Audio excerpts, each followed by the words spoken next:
Amém. Lucas 24 diz: mas no primeiro dia da semana, alta madrugada, foram elas ao túmulo de Jesus, levando os aromas que haviam preparado. Encontraram a pedra removida do sepulcro, mas ao entrarem não acharam o corpo do Senhor Jesus. Aconteceu que, perplexa a esse respeito, apareceram-lhe 2 varões com vestes resplandecentes. Estando elas possuídas de temor, baixando os olhos para o chão, eles lhes falaram: por que buscais entre os mortos ao que vive? Ele não está aqui, mas ressuscitou. Lembrai-vos de como vos preveniu estando ainda na Galiléia, quando disse: importa que o Filho do Homem seja entregue nas mãos de pecadores e seja crucificado e ressuscite ao terceiro dia. Então se lembraram das suas palavras e, voltando do túmulo, anunciaram todas estas coisas aos 11 e a todos os mais que com eles estavam. A palavra de Deus nos ensina aqui um princípio fundamental que nós temos que manter em nosso coração, que o fato de nós ouvirmos algo não significa que a gente creia algo nisso que a gente ouve. E o fato de nós afirmarmos não significa que nós cremos nisso. Que não é fácil crer que alguém ressuscitou dos mortos. Mesmo os discípulos que conviviam com Jesus, naquela manhã de Páscoa, mesmo aquelas mulheres que estavam ali, não tinham a menor expectativa na ressurreição de Jesus. Quando ele ressuscita, eles não entendem o que está acontecendo. E a Páscoa significa isso. Hoje nós temos que lembrar da ressurreição. E eu creio que é algo muito difícil para nós nos lembrar que o sentido da Páscoa é a ressurreição de Jesus. Jesus levantou dos mortos. Que isso é verdade, que isso aconteceu na história. Não é apenas uma crença de uma comunidade religiosa no mundo, de um setor religioso que existe no mundo, que são os cristãos, que acreditam que um homem ressuscitou. A diferença da fé cristã em relação às outras religiões é que ela depende fundamentalmente de um fato histórico. E sem esse fato histórico, se esse fato não aconteceu na história, se um dia como esse, aquele homem não morreu e não se levantou dos mortos, o cristianismo não existe. Se for possível comprovar que é falsa a afirmação de que Jesus se levantou dos mortos, não existe cristianismo. O cristianismo depende totalmente desse fato. Não que a gente creia que o Espírito de Jesus, não, que Ele fisicamente ressuscitou dos mortos. Essa é a afirmação da Bíblia. É essa a ousada afirmação, que historicamente Jesus ressuscitou. Paulo fala lá em 1 Coríntios 15, verso 12, o apóstolo Paulo desafia isso, porque havia essa ideia de que a ressurreição foi uma coisa espiritual, o Espírito ressuscitou. Muitas pessoas às vezes acreditam, o que ressuscita é o Espírito. Jamais o cristianismo afirmou que o que ressuscita é o Espírito. Faz parte do credo, desde o primeiro século. Eu creio na ressurreição da carne, do físico, do corpo. Quer dizer, Jesus foi o corpo que ressuscitou. Diz Paulo em 1 Coríntios 15, 12, ora, se prega que Cristo ressuscitou dentre os mortos, como dizem alguns dentre vós que não há ressurreição de mortos. Quer dizer, mesmo para aqueles que tinham vivido há pouco tempo, era difícil acreditar que um homem se levantou dos mortos. E se não há ressurreição de mortos, também Cristo não ressuscitou, diz Paulo. E se Cristo não ressuscitou, olha só o que esse homem diz. Ele coloca toda a dependência da verdade do cristianismo na ressurreição de Jesus. Se Cristo não ressuscitou, é vã a nossa pregação. Nós estamos aqui à toa. Se no domingo de Páscoa, há 2000 anos, Jesus não se levantou dos mortos, morreu, 3 dias depois de morto, ressuscitou. Se isso não é verdade, diz Paulo, é vã a nossa pregação. E também é vã a nossa fé. Olha só que afirmação tremenda. Estamos em vão falando em Deus se Jesus não ressuscitou, diz Paulo. E assim somos também considerados como falsas testemunhas de Deus, pois testificamos de Deus que Ele ressuscitou a Cristo, ao qual, porém, não ressuscitou, se na verdade os mortos não ressuscitam. Porque se os mortos não ressuscitam, Cristo não ressuscitou.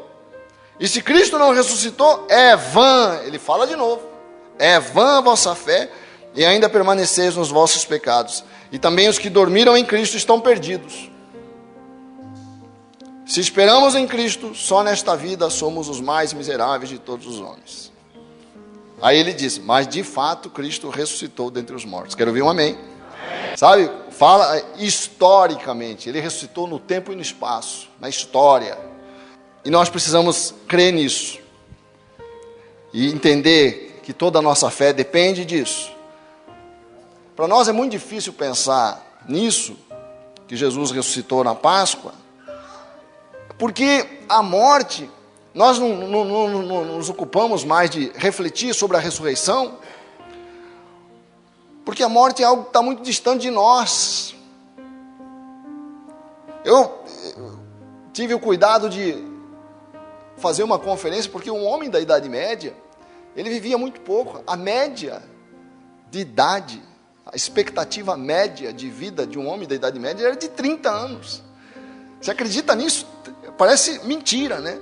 Mas aí eu fui conferir nos dados do IBGE, qual era a expectativa média de um homem no Brasil em 1900, não na Idade Média, em 900, já na Idade Moderna. Em 1900, a expectativa média de vida era 34 anos no Brasil. 34 anos. Quer dizer, o sujeito chegava aos 18 anos, ele já tinha a perspectiva da morte muito próxima.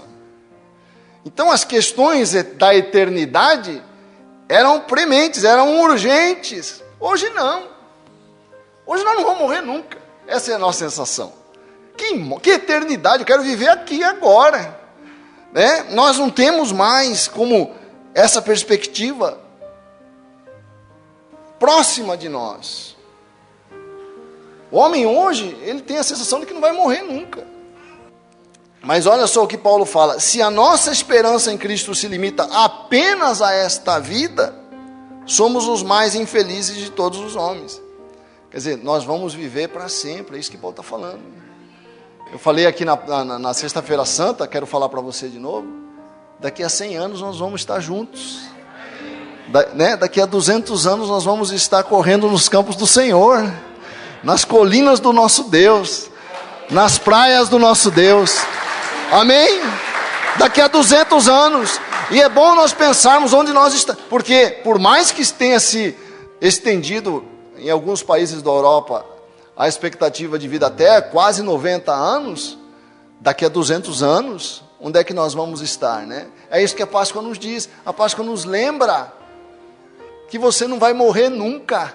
Por isso é tão importante apresentar uma criança. Por isso a Bíblia, já é um outro assunto, não tenho tempo de entrar nisso, né? Por isso a Bíblia valoriza tanto o casamento.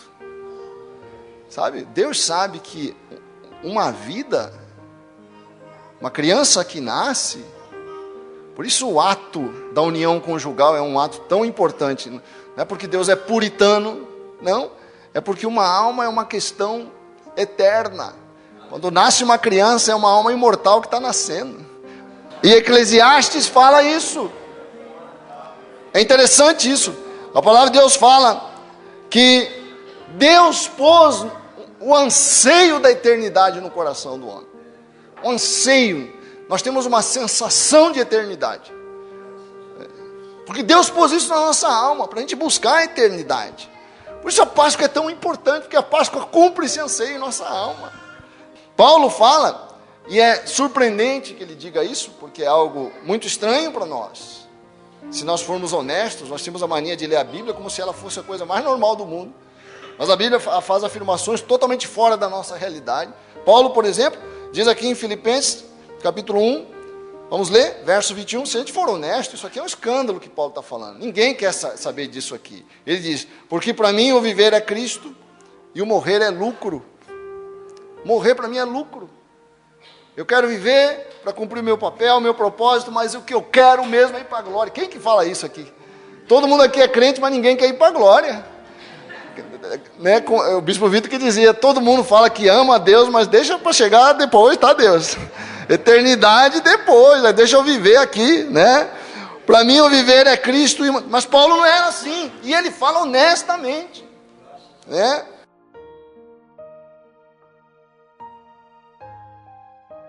É que nós estamos tão absorvidos pela cultura do aqui e agora.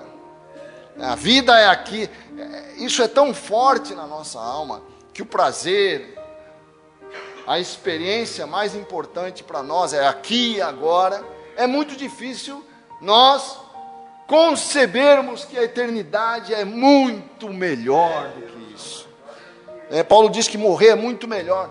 O que é isso? Está doido, né? Parece que ele está doido. O morrer é lucro.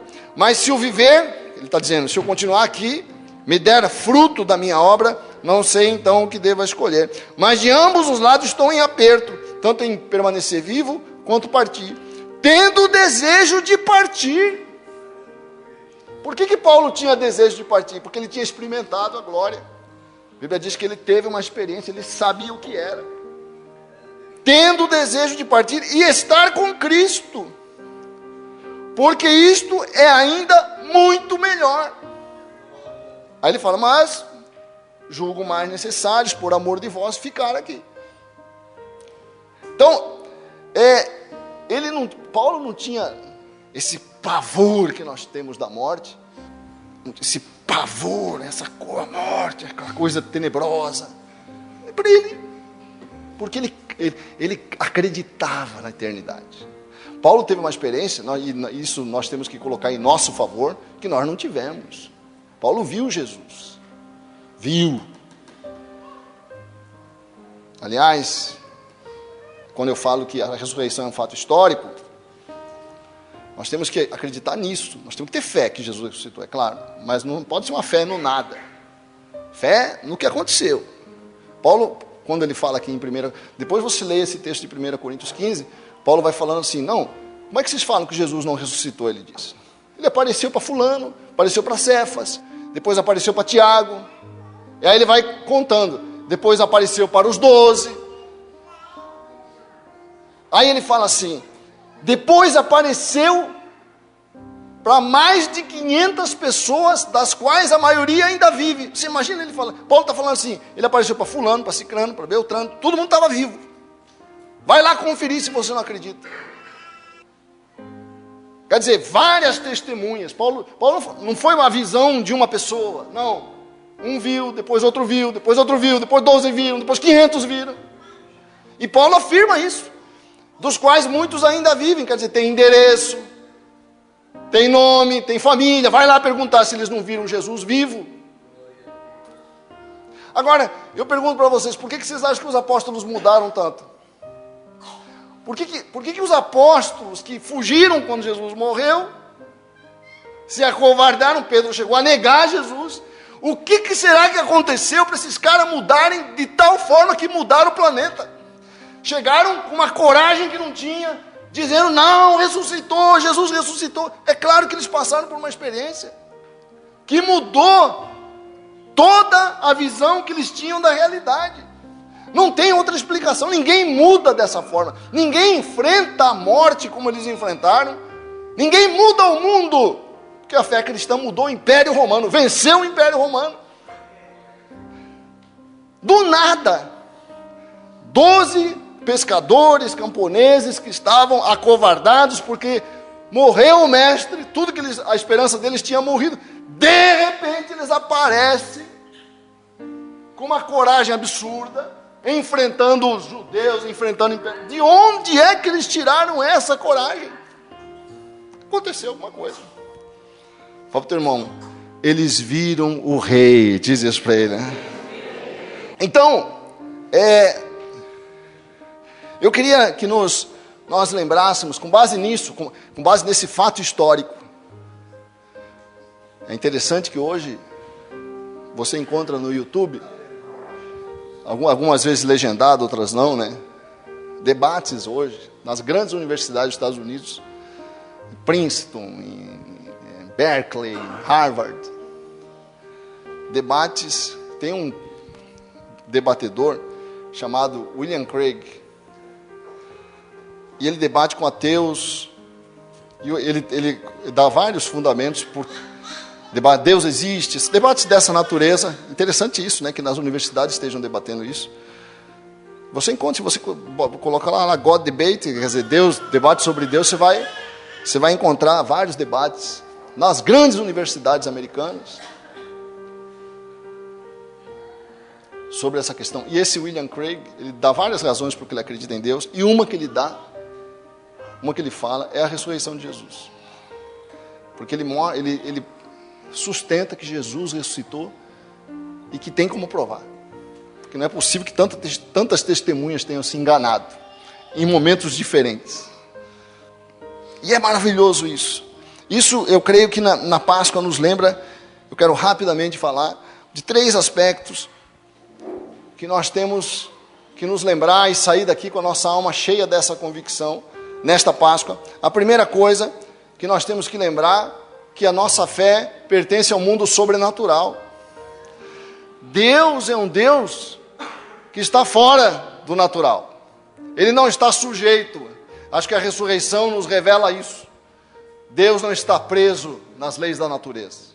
Ele é maior do que as leis da natureza. Por isso ele pode levantar um morto. Não importa se a pessoa morreu há 1000 anos, não importa se não tem mais nada do corpo físico daquela pessoa. Deus é poderoso para fazer aquela pessoa voltar à vida. Essa é a nossa fé, nós temos que ter essa fé. Nós temos que lembrar, queridos, voltar a chamar a nossa alma, a atenção da nossa alma, falar conosco mesmos, num tempo em que ninguém acredita mais em nada, as pessoas só acreditam naquilo que vem, que há um Deus que ressuscita os mortos, que opera nas nossas vidas e na tua vida. Nós temos que ter essa fé. Eu fui ao cinema agora na Sexta-feira Santa ver esse filme. Eu não sou muito ligado nesses filmes cristãos, porque eu acho que eles forçam um pouco. Mas esse filme, Superação, Milagre da Fé, esse está acima da média, vou falar para você. Está acima da média dos filmes cristãos. Sabe, é um filme poderoso e fala disso. Não vou contar para você não perder a experiência. Mas fala de um Deus que intervém neste mundo para quebrar as leis da natureza e manifestar a glória dele nas nossas vidas. Não há lei da natureza que possa impedir a manifestação do poder de Deus. Nem a morte. Porque o que tem mais de definitivo, mais irreversível do que a morte? Mas Deus pode entrar e mudar a sorte, mesmo na morte, como fez com Jesus. Amém? Então nós temos que crer nisso.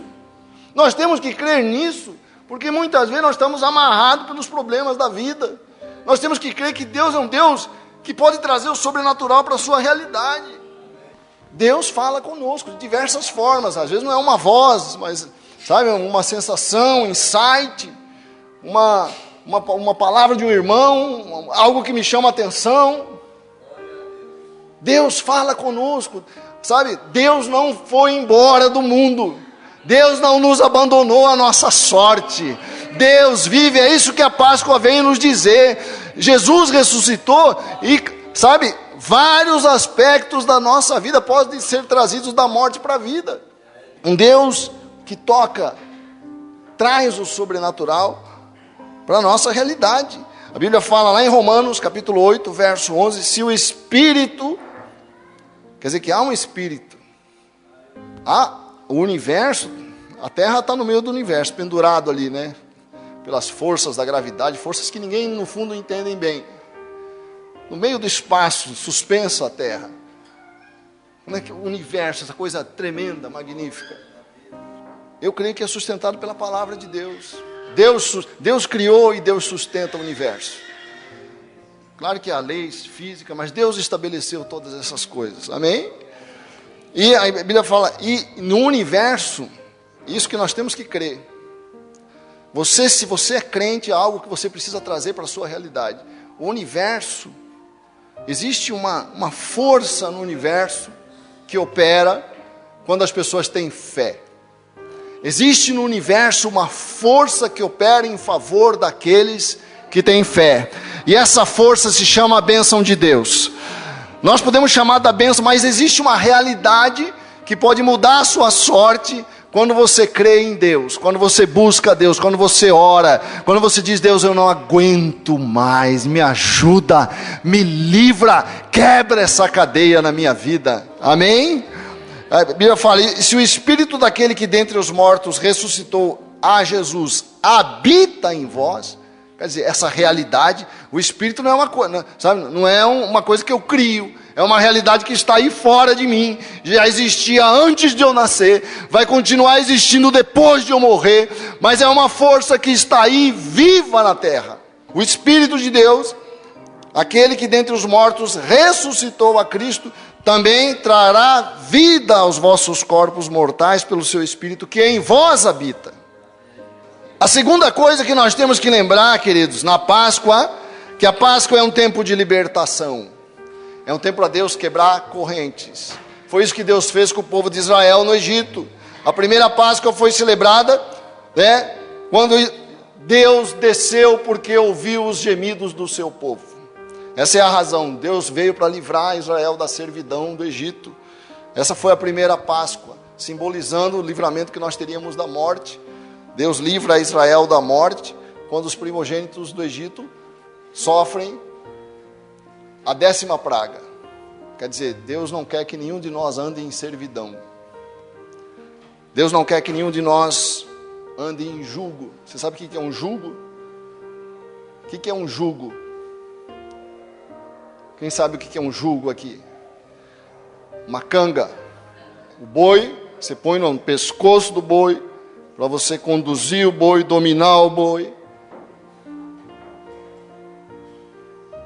Para você fazer sobre o boi a sua vontade.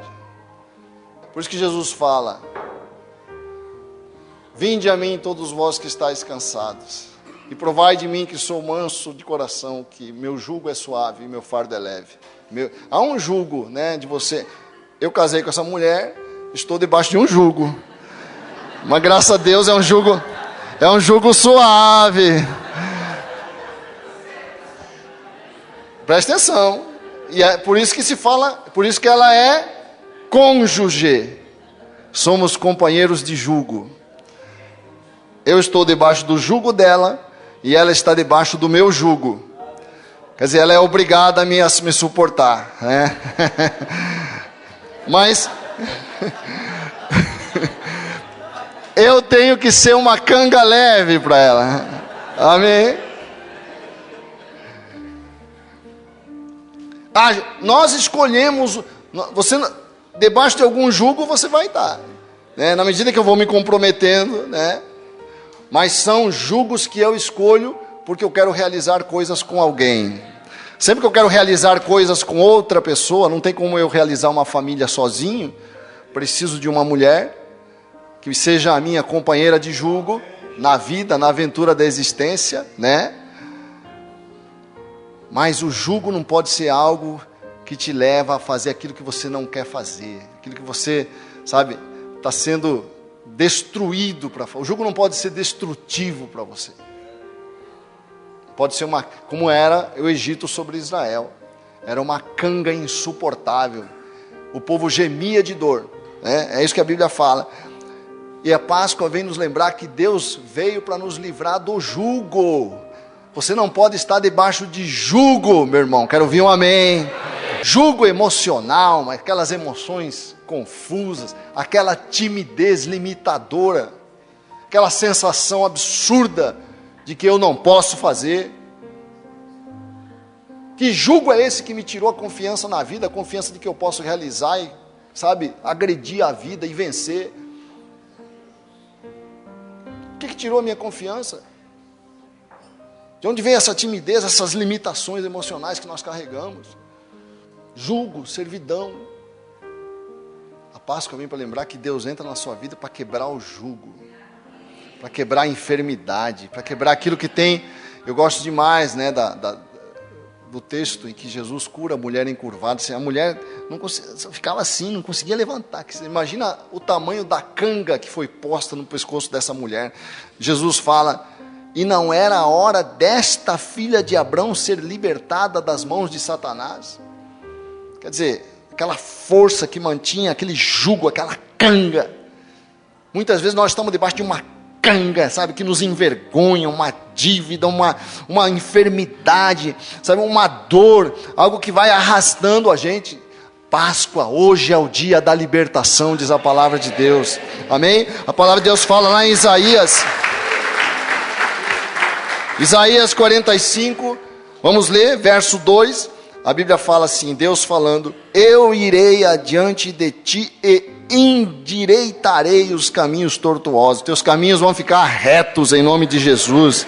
Quebrarei as portas de bronze e despedaçarei os ferrolhos de ferro, amém? Dar-te-ei os tesouros escondidos e as riquezas encobertas, para que saibais que eu sou o Senhor, o Deus de Israel, que te chama pelo teu nome. Eu gosto disso, quando a Bíblia afirma que Deus nos chama pelo nome. Você não é um número, você não é um membro da igreja, não, você tem nome para Deus. Deus conhece teu endereço, teu nome. E para terminar, queridos, queria lembrar que nós estamos neste domingo de Páscoa, nesta igreja, para manifestar nossa gratidão a Deus. Hoje é dia de falar graças a Deus, amém? Dizer muito obrigado, Senhor. Eu creio que uma igreja tem que ser casa de oração, casa para a gente entrar em contato, em comunhão com Deus, e lembrar da maravilha que é poder ter esperança. Esperança da ressurreição, ressurreição não só para a eternidade, mas ressurreição das coisas que morreram na minha alma.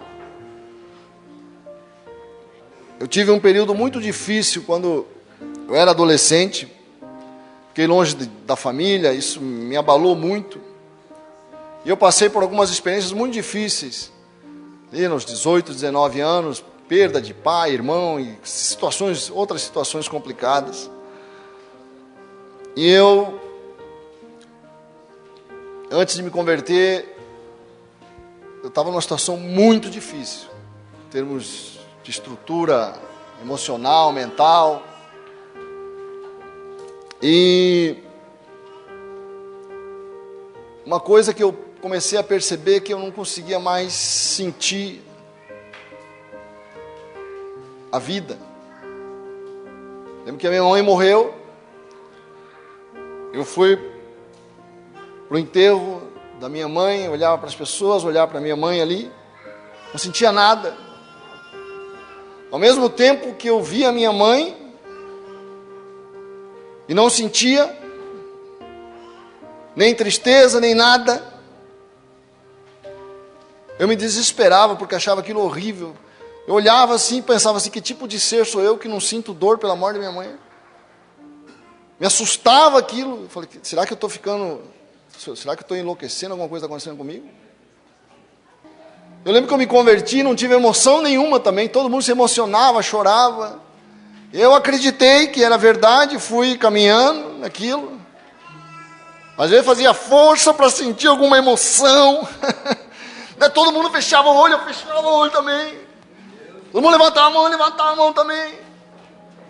Eu queria sentir, não sentia nada. E todo mundo falava: eu senti o Senhor, eu senti o Senhor. Aí eu perguntava para todo mundo: você já sentiu o Senhor? Eu queria saber como é que era a coisa, que eu não sentia nada.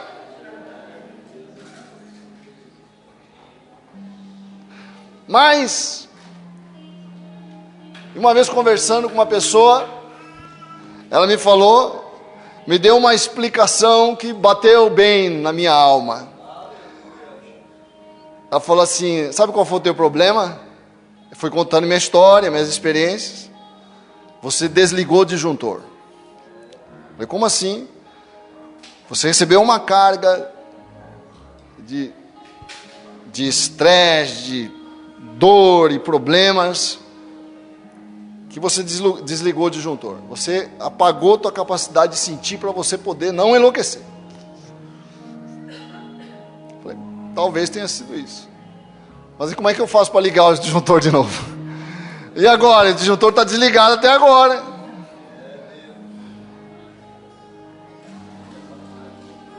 Eu estou falando isso por quê? Porque eu lembro quando comecei de novo a sentir as coisas, né? Quando as emoções foram retornando, lentamente, quando comecei a sentir a presença de Deus, comecei a chorar na presença de Deus.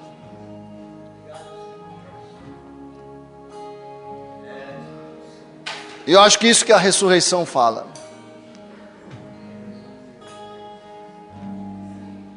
Fala para o teu irmão, Deus vai ligar o disjuntor de novo na sua vida. As emoções vão voltar, a vida vai voltar, a alegria vai voltar, a festa vai voltar, a celebração vai voltar na sua casa, a tristeza vai sair, como diz a palavra. A tristeza pode durar uma noite, diz a palavra, mas a alegria ela vem no amanhecer. Amém? Isso fala da ressurreição. Houve a noite da sexta-feira santa. A tristeza pode durar uma noite, mas a alegria ela vem na alta madrugada da Páscoa. Amém? Aleluia.